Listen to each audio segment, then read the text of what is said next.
नमस्कार दोस्तों, बहुत बहुत स्वागत है आपके अपने चैनल भोजपुरी अखर में। तो दोस्तों, दबंग स्टार खेसारी लाल यादव का सॉन्ग नागिन को रिलीज कर दिया गया है सारेगामा हम भोजपुरी चैनल पर। तो दोस्तों, यह सॉन्ग रिलीज होते ही एकदम बवाल मचा के रख दिया है। दोस्तों, दबंग स्टार खेसारी लाल यादव का यह सॉन्ग, जिसका टाइटल है नागिन, सिर्फ 2 घंटे के अंदर ही 1 मिलियन से ज्यादा बार देखा जा चुका है। तो दोस्तों, अभी फिलहाल इसका व्यूज 3.5 मिलियन से ऊपर जा चुका है। तो दोस्तों, यह सॉन्ग भोजपुरिया दर्शकों को बहुत ज्यादा पसंद आ रहा है और यह सॉन्ग दोस्तों 2 नंबर पर ट्रेंड कर रहा है, वो भी मेन पेज पर। तो दोस्तों, अगर आप लोग चाहो तो यह सॉन्ग 1 नंबर पर भी आ सकता है। तो दोस्तों, अगर आप यह वीडियो नहीं देखें तो जाइए, सारेगामा हम भोजपुरी चैनल पर रिलीज कर दिया गया है। इस सॉन्ग को देखिए और अपना प्यार दीजिए। और दोस्तों, एक बात तो बताना भूल ही गया, तो दोस्तों नागिन सॉन्ग का मोशन पोस्टर भी 19 नंबर पर ट्रेंड कर रहा है और दोस्तों इसका टीजर भी 5 नंबर पर ट्रेंड कर रहा है।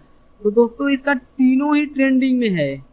तो दोस्तों, गाना बहुत लाजवाब है, मुझे तो बहुत अच्छा लगा। आप लोगों को कैसा लगा हमें कमेंट में जरूर बताएं। तो दोस्तों, इस वीडियो में बस इतना ही, फिर मिलते हैं एक नई वीडियो में। तब तक के लिए धन्यवाद दोस्तों।